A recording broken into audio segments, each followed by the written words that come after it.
10,000 world के पिछले episode में हमने देखा था कि लिनफेंग अपने सभी साथियों के साथ अज़ुरा क्लैन के फॉर्मेशन प्लेटफॉर्म के पास आ पहुंचता है, जिस जगह पर स्टार डीमन वर्ल्ड का पोर्टल ओपन होने वाला होता है। और अब वह सभी लोग देखते हैं कि उस जगह पर पहले से ही कई सारे पावरफुल कल्टीवेटर्स इकट्ठा होते हैं। वहीं पर सुआन युआन यूनिवर्स के वह डेमोनिक सपोर्टर्स भी मौजूद होते हैं, जिनसे आज से 10 साल पहले लिनफेंग ने केओस लोटस को छीना था।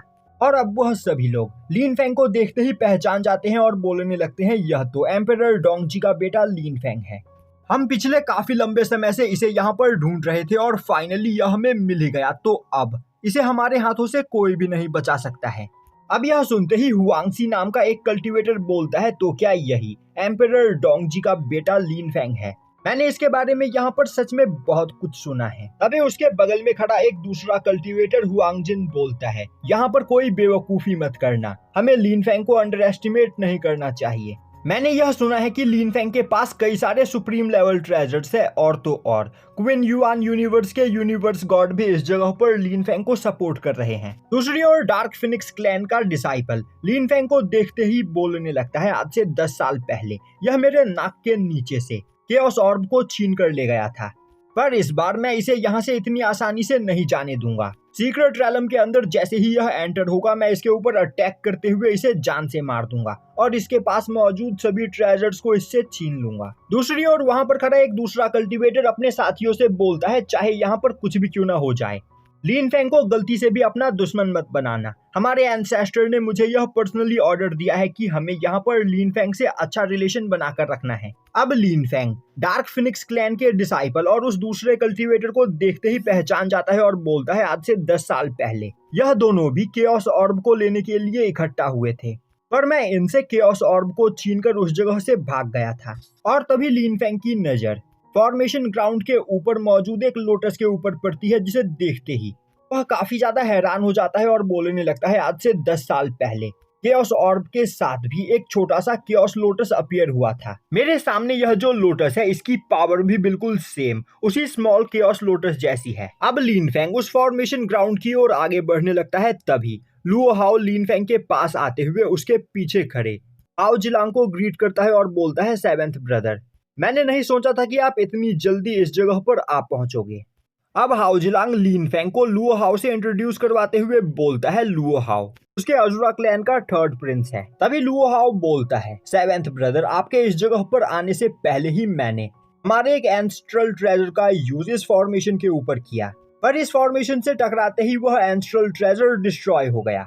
यह सुनते ही हाओ जिलांग हैरान हो जाता है और अब वह बोलता है, क्या अभी भी इस फॉर्मेशन के अंदर टांटियान सुआन की सोल मौजूद है, और आखिर वह सोल कितनी ज्यादा पावरफुल है? लुओ हाओ बोलता है, मेरे ख्याल से वह सोल अभी half step of transcendental realm पर है, और इस वजह से हम फोर्सफुली इस फॉर्मेशन पोर्टल को ओपन करके सीक्रेट रैलम के अंदर नहीं जा सकते हैं।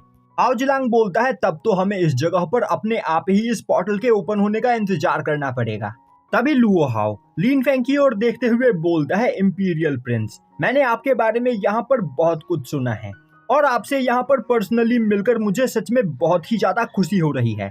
मैं अज़ुरा क्लैन का 3rd प्रिंस लुओ हाओ ये हूँ। और अब लुओ हाओ हाउसू को आगे बुलाते हुए उसे लिनफेंग से इंट्रोड्यूस करवाते हुए बोलता है, यह मेरी डॉटर है और यह आपको बहुत ही ज्यादा पसंद करती है, इसीलिए मैं चाहता हूँ कि आप इसे अपने सबऑर्डिनेट के रूप में एक्सेप्ट करो। पर लिनफेंग उन दोनों को ही इग्नोर करते हुए वहां से आगे बढ़ जाता है, जो देखकर हाउसू को काफी ज्यादा गुस्सा आता है और अब वह कुछ बोलने के लिए आगे बढ़ती है, पर लुओ हाओ उसे रोक देता है। अब देखते ही देखते कई दिन बीत जाते हैं। वहीं पर सभी लोग अभी भी पोर्टल के ओपन होने का इंतजार कर रहे होते हैं।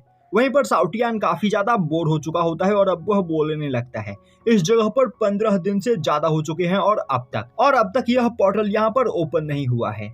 आखिर हमें यहाँ पर और कितना ज्यादा इंतजार करना पड़ेगा? दूसरी ओर हाउसू भी उस जगह पर इंतजार करते करते काफी ज्यादा बोर हो चुकी होती है और अब वह लुओ हाओ से बोलती है, फादर, आखिर अब तक यह पोर्टल यहाँ पर ओपन क्यों नहीं हुआ? हमें एक और बार अपने ट्रेजर का यूज करते हुए इस पोर्टल को ओपन करने की कोशिश करना चाहिए। लुओ हाओ बोलता है, हम यहाँ पर अपने पास मौजूद कीमती ट्रेजर्स को इस तरह वेस्ट नहीं कर सकते हैं, बस यहाँ पर शांति से सब्र करो, सब्र का फल मीठा होता है। तभी प्लेटफॉर्म के ऊपर मौजूद पोर्टल के अंदर से अचानक काफी खतरनाक एनर्जी रिलीज होती है, जिस एनर्जी को देखते ही लिनफेंग प्लेटफॉर्म से काफी दूर हट जाता है तभी एक कल्टीवेटर चिल्लाते हुए बोलता है यहाँ पर पोर्टल ओपन होने वाला है और जो पहले इस पोर्टल के अंदर जाएगा उसे ही कीमती ट्रेजर्स मिलेंगे। यह बोलते हुए वह अपने 2 पपेट्स को पोर्टल की ओर आगे भेजता है। यह देखते ही बाकी सभी कल्टीवेटर्स भी अपने पास से कई सारे पपेट्स को बाहर निकालते हैं और अब वह अपने प्लेटफॉर्म की ओर आगे भेजने लगते हैं। यह देखते ही आओ जिलांग भी काफी तेजी से उस पोर्टल की ओर आगे बढ़ने की कोशिश करता है, पर लिनफेंग उसे रोक देता है। वहीं पर खड़ा लुओ हाओ चुपचाप यह सब कुछ देख रहा होता है। तो देखते ही हाओसू बोलने लगती है, फादर आखिर आप यहाँ पर किसका इंतजार कर रहे हो? अगर हमने यहाँ पर जल्दी नहीं किया तो यह सभी कल्टीवेटर्स सभी पावरफुल ट्रेजर्स को हथिया लेंगे। लुओ हाओ बोलता है, तुम्हें यहाँ पर बेचैन होने की कोई जरूरत नहीं। यह बोलते हुए वह अपने पास से एक पपेट को बाहर निकालते हुए पोर्टल की ओर आगे भेजता है। और अब जैसे ही सभी पपेट्स प्लेटफॉर्म के पास पहुंचते हैं, उस प्लेटफॉर्म के अंदर से काफी खतरनाक एनर्जी रिलीज होती है, जिस एनर्जी से टकराते ही वह सभी पपेट्स वहां पर डिस्ट्रॉय हो जाते हैं। और अब सभी लोग एक बैरियर बनाते हुए अपनी बॉडी को उस एनर्जी प्रेशर से प्रोटेक्ट करते हैं। और अब लुओ हाओ बोलने लगता है, मैंने यहाँ पर जल्दबाजी करके गलती कर दी, बस मुझे थोड़ी देर रुकना चाहिए था। बेकार में ही मेरा एक पावरफुल पपेट यहाँ पर डिस्ट्रॉय हो गया। तभी साउटियान बोलने लगता है, आखिर इस जगह पर चल क्या रहा है? आखिर कोई भी इस पोर्टल के अंदर क्यों नहीं जा पा रहा है? यह सुनते ही हाओजिलांग आगे आते हुए बोलता है, यह सब कुछ टांटियान सुआन का किया धरा है। जब पिछली बार यह सीक्रेट रैलम यहाँ पर अपीयर हुआ था तब एक ग्रेट वॉर की शुरुआत हुई थी और उस वॉर को रोकने के लिए टांटाई सुआन ने इस सीक्रेट रैलम के पोर्टल को सील कर दिया और बिना उसकी परमिशन के कोई भी इस सीक्रेट रैलम के अंदर नहीं जा सकता है। और तो और टाइसुआन इतनी ज्यादा पावरफुल है कि वह बस अपने एक ही अटैक में एंशिएंट एम्परर्स को भी जान से मार सकती है। यह सुनते ही साउटियान वहां पर काफी ज्यादा उदास हो जाता है और अब वह थंडर ड्रैगन के पास जाते हुए बोलता है, सीनियर क्या आपको टाइसुआन के बारे में यहाँ पर कुछ पता है? तभी थंडर ड्रैगन बोलता है, टाइसुआन एक एंशिएंट कल्टीवेटर है जिसकी cultivation half step of transcendental realm की है। और तो और टाइसुआन सुआन युआन यूनिवर्स की एक कल्टीवेटर है और एंशिएंट टाइम में भी टाइसुआन के नाम से बड़े बड़े कल्टीवेटर्स कांप जाया करते थे, क्योंकि टाइसुआन बहुत ही ज्यादा जिद्दी हुआ करती थी।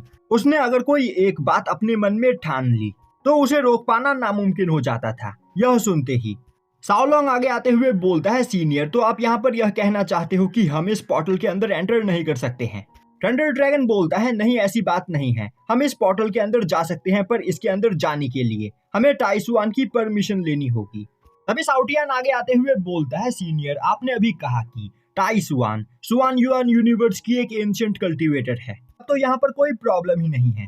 यह बोलते हुए साउटियान फॉर्मेशन प्लेटफॉर्म की ओर जाता है और अब वह वहां पर नील डाउन करते हुए बोलने लगता है, ग्रेट एंसेस्टर, मेरा नाम पेंग साउटियान है और मैं सुआन युआन यूनिवर्स के बर्ड क्लैन से बिलोंग करता हूँ और मैं यहाँ पर आपके पास एक रिक्वेस्ट लेकर आया हूँ। आज के टाइम पर हमारे सुआन युआन यूनिवर्स के ऊपर कब्जा करने के लिए डेमोनिक कल्टीवेटर्स लगातार हम पर अटैक करते रहते हैं और कम कल्टीवेशन होने की वजह से हम उनका सामना नहीं कर पाते हैं। इसीलिए मैं आपसे रिक्वेस्ट करता हूं कि प्लीज आप मुझे इस सीक्रेट रैलम के अंदर जाने की परमिशन दीजिए, जिससे मैं इस सीक्रेट रैलम के अंदर जाकर वहां मौजूद ट्रेजर्स को रिफाइन करके पावरफुल बन सकूं और उन डेमोनिक कल्टीवेटर्स को उनकी औकात दिखा सकूं।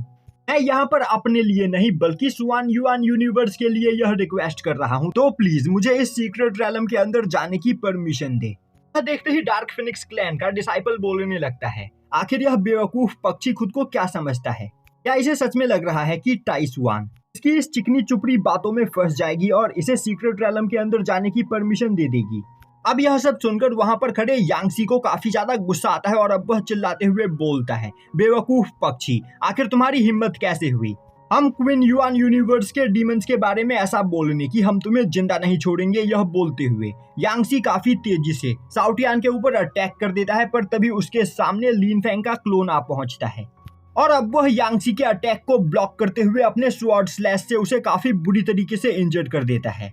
अब लिनफेंग के हाथ में इमॉर्टल किलिंग स्वॉर्ड को देखते ही यांगसी की हालत खराब हो जाती है। तभी टियानची अपने टाइम स्वॉर्ड को बाहर निकालते हुए वहां पर फाइट के लिए तैयार हो जाता है और बोलता है, क्या तुम इसी जगह पर हमसे फाइट करना चाहते हो? तभी वहां मौजूद लोटस के अंदर से टाइसुआन चिल्लाते हुए बोलती है, क्वीन युआन यूनिवर्स के डीमंस यहाँ पर कभी नहीं सुधरेंगे। इसके लिए सुआन युआन यूनिवर्स के कल्टीवेटर्स को यहाँ पर पावरफुल बनना होगा, जिससे वह खुद को प्रोटेक्ट कर सके। यह बोलते हुए वह एक पोर्टल को ओपन करते हुए साउटियान को उस पोर्टल के रास्ते सीक्रेट रैलम के अंदर भेज देती है।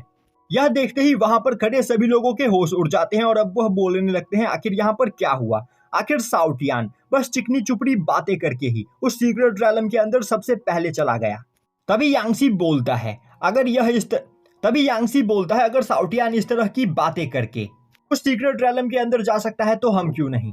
यह सुनते ही डार्क फिनिक्स क्लैन का डिसाइपल आगे बढ़ते हुए बोलता है मैंने आज से 10 साल पहले कियोस लोटस के एक पैडल को रिफाइन किया था और साउटियान ने भी मेरी ही तरह एक कियोस पैटल को रिफाइन किया था, शायद से इसीलिए टाइसुआन ने उसे उस सीक्रेट रैलम के अंदर जाने दिया। तो बस मुझे भी यहाँ पर टाइसुआन के उस लोटस के सामने जाकर इसी तरह की चिकनी चुपड़ी बातें करनी है। और अब वह उस लोटस प्लेटफॉर्म के सामने आते हुए बोलता है ग्रेट एंसेस्टर, मेरा नाम यांग टाई है और मैं सुआन युआन यूनिवर्स का कल्टीवेटर हूँ और मेरे यांग क्लैन के ऊपर क्वीन युआन यूनिवर्स के डीमंस लगातार अटैक किए चले जा रहे हैं जिनसे निपटने के लिए मैं पावरफुल बनना चाहता हूँ। तो प्लीज मुझे भी इस सीक्रेट रैलम के अंदर जाने की परमिशन दीजिए। पर उस जगह पर कुछ भी नहीं होता है, जो देखते ही यांग टाई जमीन पर अपना सिर पटकते हुए लगातार डीमन क्लैन की बेइज्जती करने लगता है। यह देखकर वहां पर खड़े डीमन क्लैन के सभी लोग मन ही मन बोलने लगते हैं यांग टाई सच में एक नीच है। यह खुद डीमन क्लैन से बिलोंग करता है और इस सीक्रेट रैलम के अंदर जाने के लिए यह यहाँ पर डीमन क्लैन की ही इतनी ज्यादा बेइज्जती कर रहा है। तभी टाइसुआन गुस्से में ऑरा प्रेशर को रिलीज करते हुए यांग टाई को उस जगह पर इंजर्ड कर देती है और बोलती है क्या तुमने मुझे बेवकूफ समझ रखा है, तुम क्वीन युआन यूनिवर्स के कल्टीवेटर हो, तो आखिर तुम्हारी हिम्मत कैसे हुई यहाँ पर खुद को सुआन युआन यूनिवर्स का कल्टीवेटर बताने की, तो तुम्हें इसकी सजा जरूर मिलेगी। यह बोलते हुए टाइसुआन यांग टाई के ऊपर एक जानलेवा अटैक करती है, जो देखते ही यांग टाई काफी ज्यादा डर जाता है और अब वह एक बैरियर बनाते हुए उस जगह पर अपने एंसेस्टर को मदद के लिए बुलाने लगता है।